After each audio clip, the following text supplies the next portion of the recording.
মৰমৰ ছাত্ৰ-ছাত্ৰীসকল তোমালোক সকলোকে এক্সামপেডিয়া অসম চেনেললৈ স্বাগতম জনাইছো। আজি তোমালোকৰ লগত আলোচনা কৰিব ওলাইছো ক্লাছ 12ৰ অসমীয়াৰ প্ৰথমটো চেপ্টাৰ। আজিৰ পৰা মই তোমালোকৰ লগত ক্লাছ 12ৰ অসমীয়াৰ চেপ্টাৰসমূহ আলোচনা কৰিম। ইতিমধ্যে মই মোৰ চেনেলত তোমালোকৰ ক্লাছ 12ৰ এডুকেশ্যন আৰু পলিটিকেল সায়েন্সৰ ভিডিঅ'সমূহ আপলোড কৰিছো। তোমালোকৰ যাৰ যাৰ এডুকেশ্যন আৰু পলিটিকেল সায়েন্স আছে মোৰ চেনেলৰ প্লেলিষ্টত গৈ এডুকেশ্যন আৰু পলিটিকেল সায়েন্সৰ ভিডিঅ'সমূহ চাব পাৰিবা। আজিৰ পৰা অসমীয়া আৰম্ভ কৰিম। আজি অসমীয়াৰ প্ৰথমটো চেপ্টাৰ মোৰ মাতৃমুখ দৰ্শন, লক্ষ্মীনাথ বেজবৰুৱা। ক অতি চমু প্ৰশ্ন। 1. মোৰ মাতৃমুখ দৰ্শন শীৰ্ষক পাঠটো ক'ৰ পৰা সংগ্ৰহ কৰা হৈছে? উত্তৰ, মোৰ মাতৃমুখ দৰ্শন পাঠটো ডক্টৰ নগেন শইকীয়াৰ সম্পাদিত বেজবৰুৱা ৰচনাৱলীৰ প্ৰথম খণ্ডৰ পৰা লোৱা হৈছে। 2. সম্বলপুৰ ভাৰতৰ কোনখন ৰাজ্যত অৱস্থিত? উত্তৰ, সম্বলপুৰ ভাৰতৰ উৰিষ্যাত অৱস্থিত। 3. বেজবৰুৱাই মাতৃমুখ দৰ্শনৰ বাবে ক'ৰ পৰা ক'লৈ যাত্ৰা কৰিছিল? উত্তৰ, মাতৃমুখ দৰ্শনৰ বাবে বেজবৰুৱাই 1930 খ্ৰীষ্টাব্দৰ 19 ছেপ্টেম্বৰত উৰিষ্যাৰ সম্বলপুৰৰ পৰা অসমলৈ বুলি যাত্ৰা কৰিছিল। 4 নম্বৰ, 1930 চনৰ 19 ছেপ্টেম্বৰত সম্বলপুৰৰ পৰা অসমলৈ যাত্ৰা কৰোঁতে বেজবৰুৱাৰ সংগী কোন আছিল? উত্তৰ, বেজবৰুৱাই সম্বলপুৰৰ পৰা অসমলৈ যাত্ৰা কৰোঁতে তেওঁৰ সংগী আছিল পত্নী প্ৰজ্ঞাসুন্দৰী দেৱী আৰু সৰু জীয়ৰী। 5 নম্বৰ, লক্ষ্মীনাথ বেজবৰুৱাই ৰচিত এখন ধেমেলীয়া নাটকৰ নাম লিখা। লক্ষ্মীনাথ বেজবৰুৱাই ৰচিত এখন ধেমেলীয়া নাটক হ'ল লিটিকাই। চমু প্ৰশ্ন। 1. মোৰ মাতৃমুখ দৰ্শন শীৰ্ষক পাঠটিৰ নামাকৰণৰ তাৎপৰ্য বিশ্লেষণ কৰা। উত্তৰ, ৰসৰাজ লক্ষ্মীনাথ বেজবৰুৱাই তেওঁ মোৰ মাতৃমুখ দৰ্শন শীৰ্ষক প্ৰবন্ধত উল্লেখ কৰিছে যে কৰ্মব্যস্ততাৰ বাবে তেওঁ সুদীৰ্ঘ 30-40 বছৰ অসমলৈ আহিব পৰা নাছিল। আত্মীয় স্বজনৰ অনুৰোধত 1930 চনৰ 19 ছেপ্টেম্বৰ তাৰিখে নিজ মাতৃভূমি অসমলৈ ঘূৰি আহিছিল।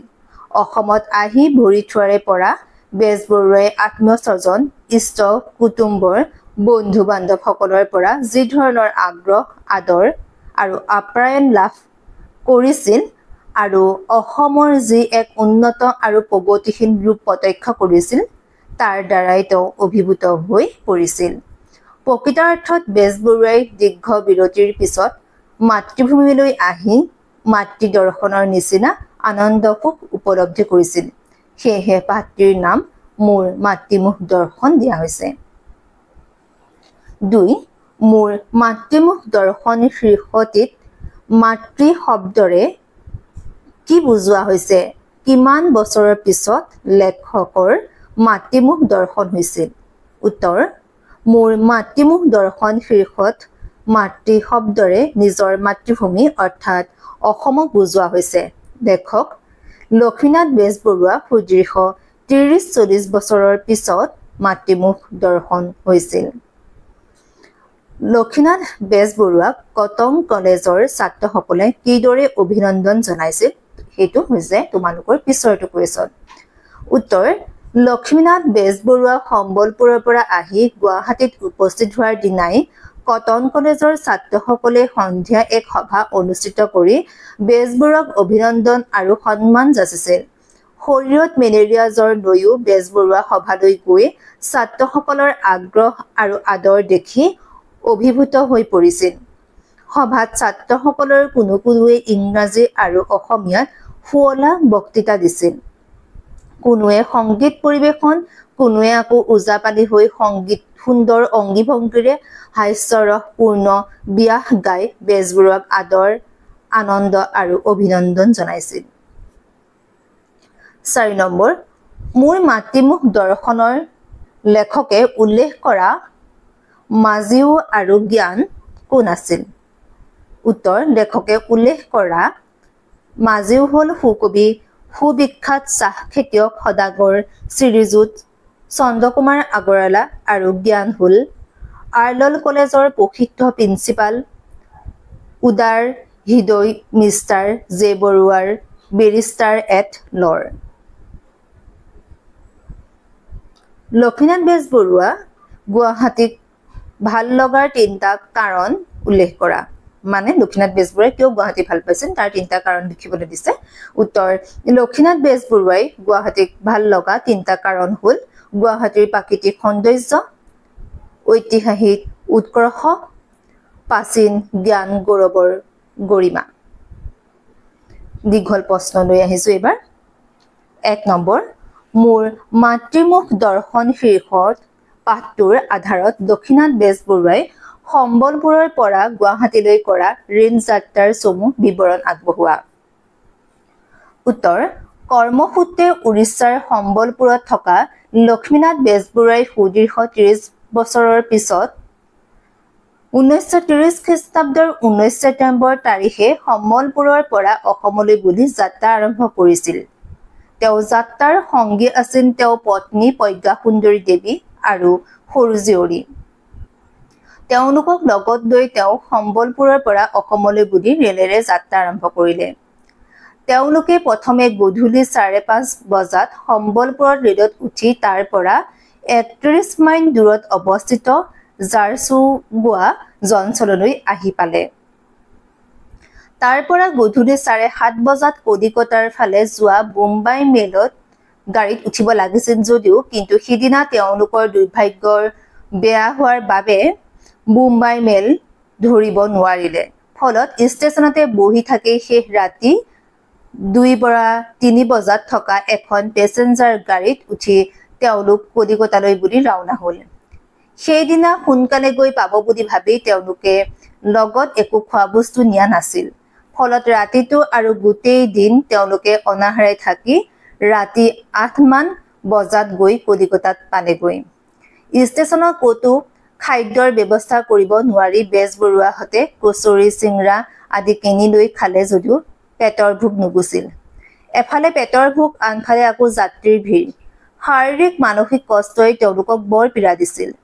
এটা ষ্টেচনত আকৌ এটা বৰ টান বেমাৰ হোৱা ল'ৰালৈ মাক বাপেক দুটা উঠাত গাড়ীখনৰ খিৰিকী দুৱাৰবোৰ বতাহ আহিব নোৱাৰাকৈ মাৰি দিয়াৰ ফলত তেওঁলোক বায়ু পোহৰ নোহোৱা অন্ধকুপ্ত যে কোঠাত যাত্ৰা কৰি অতি কষ্টৰে নিশা লক্ষ্মীনাথ বেজবৰুৱাৰ পৰিয়ালৰ সৈতে কলিকতাত উপস্থিত হয় আৰু তাতেই ভাত পানী খাই শুই পৰে। পিছদিনা কলিকতাৰ শিয়ালদহ ষ্টেচনৰ পৰা গুৱাহাটীলৈ বুলি যাত্ৰা কৰে আৰু 22 তাৰিখে গুৱাহাটীত আহি উপস্থিত হয়। 2 নম্বৰ মোৰ মাতৃমুখ দৰ্শন পাঠটিত লেখকে উল্লেখ কৰা মহাদেৱৰ কৃষি কৰ্মৰ কাহিনীটো তোমাৰ নিজৰ ভাষাৰে লিখা। উত্তৰ লক্ষ্মীনাথ বেজবৰুৱাই মোৰ মাতৃমুখ দৰ্শন শীৰ্ষক প্ৰবন্ধত উল্লেখ কৰা মহাদেৱৰ কৃষি কৰ্মৰ কাহিনীটো হ'ল এদিন পাৰ্বতীয়ে মহাদেৱক ককৰ্থনা কৰি কৈছিল যে মহাদেৱে গৃহস্থালীৰ একো কাম কাজ নকৰি কেৱল ভাং ধতুৰা খাই বহি থাকে। আনকি ঘৰতে বিষভটো আছেই, সি ঘাঁহ পানী খাই নুদুগাটো হৈ পৰিছে। বিষভৰে ইচ্ছা কৰিলে হাল বাই খেতি বাতি কৰি ধন আৰ্জিবও পাৰে। ঘৈণীয়েকৰ ককৰ্থনা শুনি মনত বেজাৰ লাগি মহাদেৱ খেতি কৰাৰ সংকল্প লৈ বিষভৰ পিঠিত উঠি পথাৰলৈ গ'ল। খুব কম দিনৰ ভিতৰতে মহাদেৱৰ খেতি নদন বদন হৈ পৰিল। তেওঁ খেতিত ইমানেই মনোযোগ হ'ল যে মহাদেৱৰ খোৱা বোৱা হোৱা গুচিল। আনকি ঘৰলৈ আহিব পাহৰি গ'ল। পাৰ্বতীৰ মহা চিন্তা হ'ল আৰু গিৰিয়েকক মাতি আনিবলৈ নন্দী ভংগীকে আদি কৰি বহুজনক পঠাই বিফল হ'ল আৰু শেষত নাৰদক পঠালে। নাৰদো বিফল হোৱাত নিৰুপায় হৈ পাৰ্বতীয়ে অসংখ্য দাহ মহ চেৰেপা সৃষ্টি কৰি মহাদেৱক আমনি কৰিবলৈ পঠিয়ালে। তেনেকৈও গিৰিয়েকক ঘৰলৈ আনিব নোৱাৰি অৱশেষত পাৰ্বতীয়ে হাঁহু নামৰ মানৱ পুত্ৰ দুটাক পঠিয়াই দিছিল। এবাৰ আহিছো পিছৰটো কুৱেশ্যন। হাঁহু কোন আছিল? এওঁলোকক কোনে কি কাৰণে সৃষ্টি কৰিছিল বুজাই লিখা। হাঁহাহু আছিল পাৰ্বতীৰ মানস পুত্ৰ। পাৰ্বতীয়ে হাঁহাহুক সৃষ্টি কৰি মহাদেৱক খেতি পথাৰৰ পৰা উভতাই আনিবলৈ পঠাইছিল। এদিন পাৰ্বতীয়ে মহাদেৱক ককৰ্থনা কৰি কৈছিল যে মহাদেৱে গৃহস্থালীৰ একো কাম কাজ নকৰি কেৱল ভাং ধতুৰা খাই বহি থাকে। আনকি ঘৰতে বিভৱটো আছে, সি ঘাঁহ পানী খাই নুদুকাটো হৈ পৰিছে। বিভৱৰে ইচ্ছা কৰিলে হাল বাই খেতি বাতি কৰি ধান আৰ্জিব পাৰে। ঘৈণীয়েকৰ ককৰ্থনা শুনি বেজাৰ লাগি মহাদেৱ খেতি কৰাৰ সংকল্প লৈ বিভৱৰ পিঠিত উঠি পথাৰলৈ গ'ল। খুব কম দিনৰ ভিতৰতে মহাদেৱৰ খেতি নদন বদন হৈ পৰিল। তেওঁ খেতিত ইমানেই মনোযোগ হ'ল যে মহাদেৱে খোৱা গুচিল। আনকি ঘৰলৈও আহিবলৈ পাহৰি গ'ল। পাৰ্বতীৰ মহা চিন্তা হ'ল আৰু গিৰিয়েকক মাতি আনিবলৈ নন্দী ভংগীকে আদি কৰি বহুজনক পঠাই বিফল হ'ল আৰু শেষত নাৰদকো পঠালে। নাৰদো বিফল হোৱাত নিৰুপায় হৈ পাৰ্বতীয়ে অসংখ্য দাহ মহ চেৰেপা সৃষ্টি কৰি মহাদেৱক আমনি কৰিবলৈ পঠিয়ালে। তেনেকৈও গিৰিয়েকক ঘৰলৈ আনিব নোৱাৰি অৱশেষত পাৰ্বতীয়ে হাঁহাহু নামৰ মানস পুত্ৰ দুটাক পঠিয়াই দিছিল। 4 নম্বৰ, ডিব্ৰুগড়ত গোটাচেৰে কথাই মোক বৰ সন্তোষ দিছিল। ডিব্ৰুগড়ৰ কোনবোৰ কথাই বেজবৰুৱাক সন্তোষ দিছিল বুজাই লিখা। উত্তৰ, ডিব্ৰুগড় চহৰত উপস্থিত হৈ লক্ষ্মীনাথ বেজবৰুৱাই ডিব্ৰুগড় চহৰৰ প্ৰগতি দেখি সন্তোষিত হৈছিল।